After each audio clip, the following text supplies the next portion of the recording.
श्रीमद् भगवद गीता प्रथम अध्याय 11वां श्लोक। अतः सभी मोर्चों पर अपने अपने स्थानों पर स्थित रहते हुए आप सभी लोग निश्चय ही भीष्म पितामह की सब ओर से रक्षा करें। तात्पर्य: दुर्योधन को भीष्म पितामह के वृद्धाप्य के कारण उनकी महती रणकुशलता के संबंध में कुछ आशंका है। वह अन्याय के मार्ग पर है, अतः वह विवेक शून्य होकर भीष्म पितामह के पौरूप एवं अप्रतिम रण कौशल को समझ नहीं पा रहा है।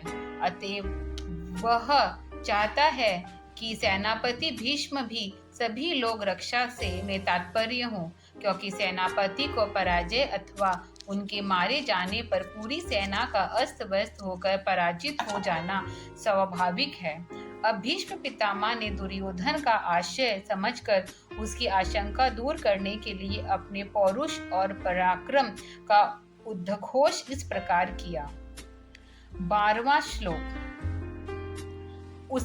उसके दुर्योधन के हृदय में प्रसन्नता उत्पन्न करते हुए कौरवों में प्रतापी वृद्ध भीष्म पितामह ने उग्र स्वर से सिंह की तरह गर्जते हुए शंख फूके। तात्पर्य: उन दिनों शंख, नगाड़ा, ढोल एवं इसी प्रकार के युद्ध के बाजे बजाकर शत्रु पक्ष के सैनिकों को युद्ध के लिए ललकारा जाता था। भीष्म पितामह ने सिंहनाद एवं शंख बजाकर दुर्योधन का ध्यान अपने बल पौरुष की ओर आकर्षित कर उसकी आशंका को दूर किया। 13वां श्लोक। भीष्म के शंख बजाने के पश्चात शंख, नगाड़े, ढोल, नृसिंहादि बाजे के साथ ही बज उठे। उस शब्द से भयंकर कोलाहल मच गया। 14वां श्लोक। तदंतर सफेद घोड़ों से युक्त विशाल रथ में बैठे हुए श्री कृष्ण अर्जुन ने भी अपने अपने दिव्य शंख बजाए। 15वां श्लोक। श्री कृष्ण ने पंचाजन्य, अर्जुन ने देवदत्त नामक शंख, भयानक कर्म करने वाले भीम ने पौंड्र नामक अपना बड़ा शंख बजाया। 16वां श्लोक। कुंती के पुत्र राजा युधिष्ठिर ने अपने अनंत विजय नामक शंख को, नकुल ने सुमगोध को और सुदेव ने मणिपुष्पक नामक शंख को बजाया।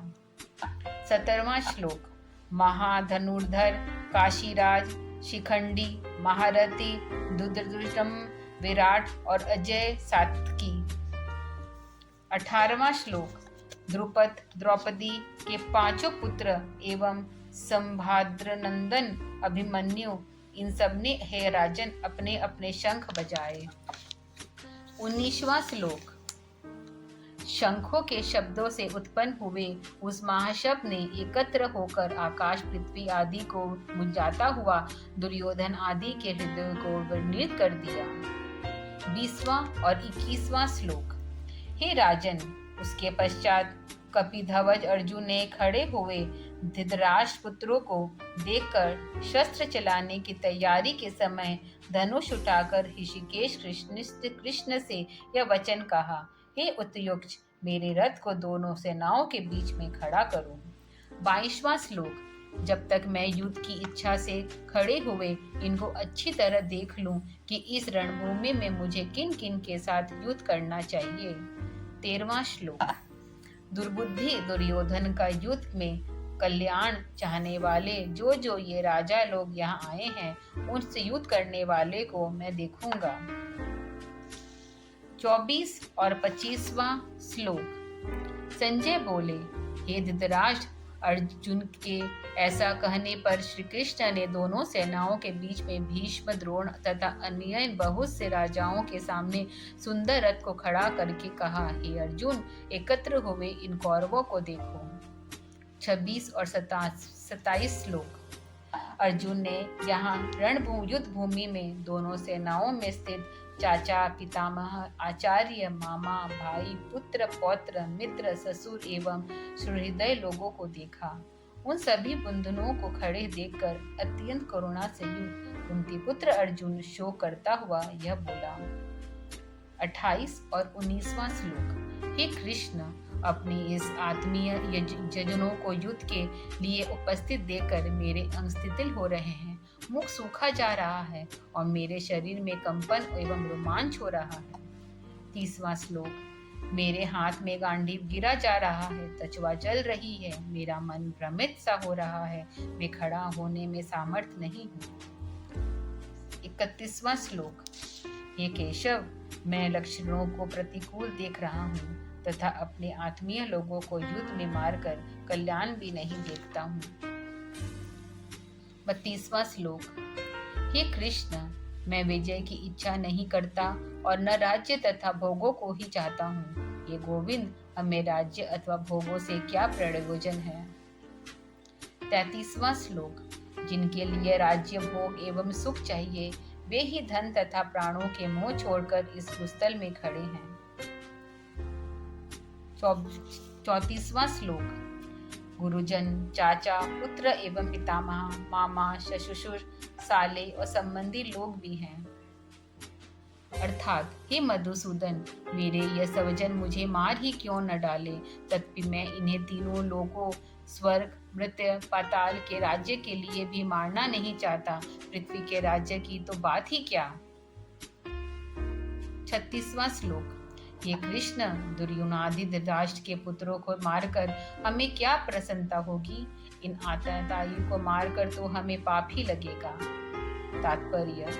अर्जुन दुर्योधनादि द्वारा पीड़ित और अन्याय पूर्वक अपने राज्य धन आदि का अपहरण होने पर भी इन्हें नहीं मारना चाहता। अपने कुल का नाश होने के कारण उन्हें मारकर वह पाप का भागी भी नहीं होना चाहता। यद्यपि भी वे सभी आतताई हैं। नीति के अंदर आतताइयों को मार डालने में कोई दोष नहीं बतलाया गया है। आतताई कौन है? अर्थात आग लगने वाला, विष देने वाला, धनापहरण करने वाला, भूमि छीन लेने वाला तथा स्त्री का हरण करने वाला, ये 6 प्रकार के लोग आतताइयों की श्रेणी में आते हैं। नीति का निर्देश है कि आतताई को आता हुआ देखकर किसी प्रकार के विचार किए बिना उन्हें मार डालना चाहिए। अर्जुन ये सब जानते हुए भी दुर्योधनादि को स्वजन होने के कारण मारने से हिचक रहा है। 37वां अध्याय। 27वां अध्याय। इसलिए हम लोग दुर्योधनादि अपने बंधुओं को मारने में असमर्थ है, क्योंकि हे माधव, अपने लोगों को मारकर हमें कैसे सुख हो सकते हैं। 28वां श्लोक। यद्यपि हे दुर्योधनादि लोगाभिभूमि होकर वंश विनाश के दोष एवं बंधु विरोध से होने वाले पापूर्ण परिणाम को नहीं देख रहे हैं। तात्पर्य। राज्य लोक सप्त दुर्योधनादि बुद्धि के मारे जाने के कारण बंधु विधो तथा कल विशाल के कुपरिमाण के विषय में सोच नहीं सकते। अर्जुन इनमें होने वाले दुष्परिणामों के विषय में विचार करने में समर्थ है, क्योंकि उन्हें राज्यदादी का लोभ नहीं है, अतः उनकी बुद्धि निर्विकार है और वह कहता है। 39वां श्लोक। हे जनार्दन, हम कुल के विनाश करने से लगने वाले दोष को जानते हुए भी क्यों न उस पाप से बचने के विचार करें। अब कुलश्रय के दोषों को एक एक कर अर्जुन विचार्थत भगवान श्री कृष्ण के सामने रखते हैं।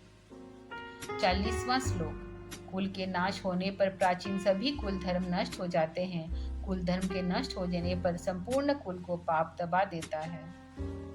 41वां श्लोक।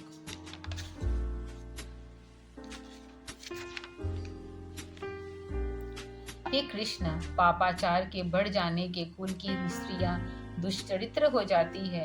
वे वंश के भूषण कुल की स्त्री के चरित्रहीना हो जाने से वंशांकन संतति उत्पन्न होती है। 42वां श्लोक। वर्णशंकन उत्सन्नति कुलघातियों को तथा कुल को नरक में ले जाने के लिए ही होता है। पंडित एवं जल परपन क्रिया के लुप्त होने से इसके पितर लोगों का पतन हो जाता है। 43वां श्लोक।